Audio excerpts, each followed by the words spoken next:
Bonjour à tous, bonjour à toutes, je suis Fiona Radkoff, inspectrice d'anglais. Une vidéo sur un sujet qui est très inhabituel, mais qui a mis un peu de temps à mûrir, et qui est la ménopause lorsque on est professeur d'anglais. Et en fait, l'idée à l'origine est venue d'un article de New York Times que j'avais lu l'année dernière, et dans lequel on parlait de la ménopause et de l'importance des personnes qui avaient des postes de responsabilité d'en parler avec les personnes avec lesquelles ils travaillaient. Et quand j'ai lu l'article, et je me suis dit, oui, c'est vrai que ça fait partie de mes responsabilités d'en parler ouvertement pour qu'on puisse libérer la parole autour de ça.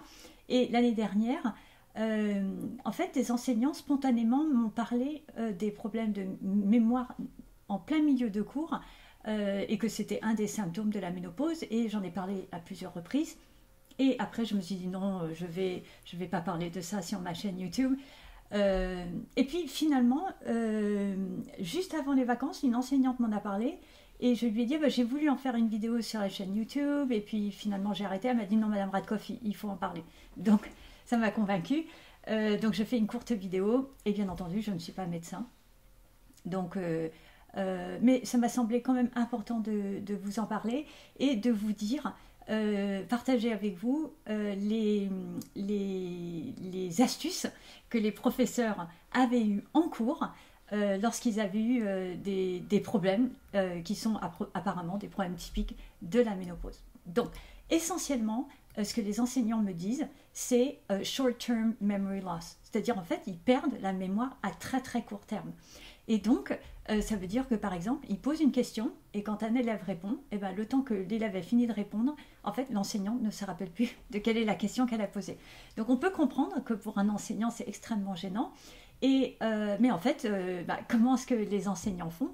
Et donc, voilà. Alors, il y a des enseignants qui m'ont dit, en fait, je me rends compte que je ne me rappelle plus de la question. Et donc, ce que je fais, je demande à un élève de répéter la question ou de répéter ce que vient de dire son camarade. Et en fait, ça me permet non seulement de vérifier que les élèves écoutent, et comme ça arrive de temps en temps, les élèves savent que c'est le genre de questions que je vais poser.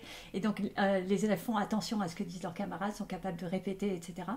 Donc, bien entendu, les enseignants n'expliquent pas aux élèves pourquoi ils ont cette technique-là, mais ça permet aux élèves d'être attentifs parce qu'ils savent qu'ils peuvent être interrogés, et ça permet à l'enseignant de se dire, ah oui, c'est vrai, ça c'est les questions que j'ai posées, ou de répéter ce qu'a dit son camarade, parce que le temps que l'enseignant commence à répondre, en fait, l'enseignante a oublié ce que l'élève vient de répondre.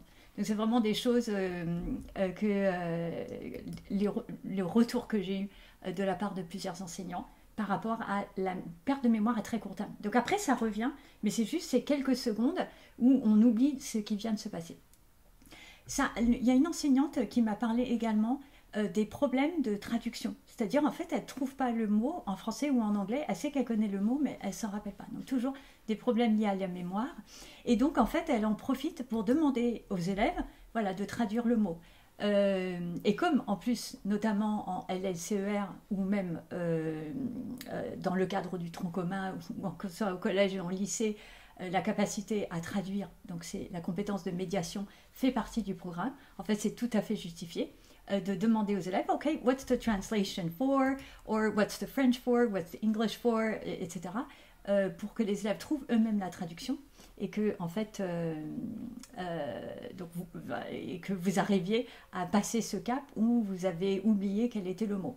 Et il y a une enseignante qui m'a dit que des fois, en fait, elle ne trouvait même pas le mot, que ce soit en français ou en anglais. C'était pas un problème de traduction, c'était un problème de retrouver le mot. Et dans ce cas-là, elle s'amusait avec les élèves pour essayer de leur faire deviner le mot qu'elle essayait de trouver elle-même.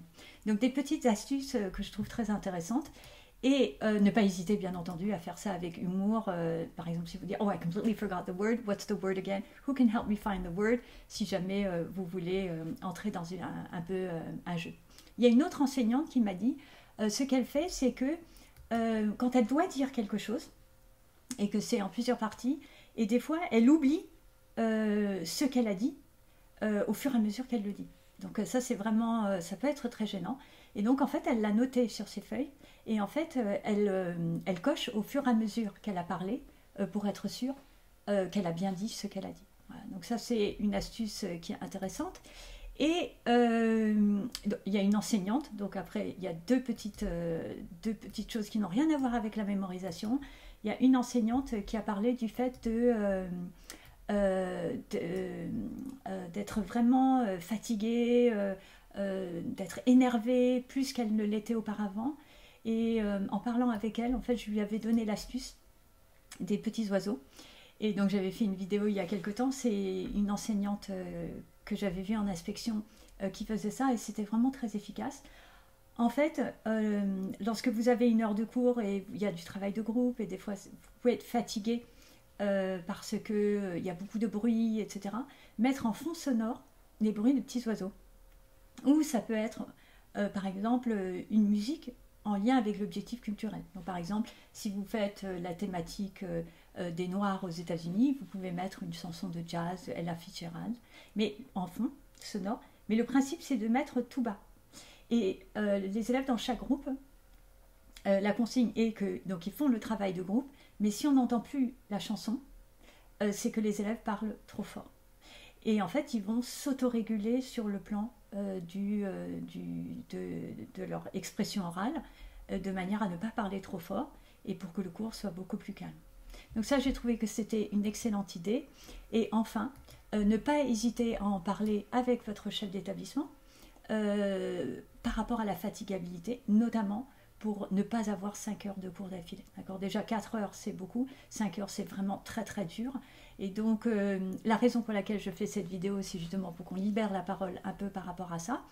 Et donc, également, à vous d'en parler au chef d'établissement pour voir limiter le nombre d'heures de cours consécutifs pour que vous arriviez à mieux gérer la fatigue si vous avez des problèmes de fatigue.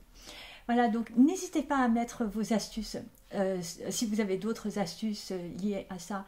C'est pas le genre de choses dont on parle beaucoup, mais vraiment je suis très contente que le New York Times en ait parlé parce que c'est important qu'on en parle et que ça fasse partie du quotidien et qu'on règle ça plutôt avec humour plutôt qu'avec une gêne que je comprends en même temps. Voilà, je vous souhaite à tous et à toutes une excellente continuation et à bientôt. Au revoir.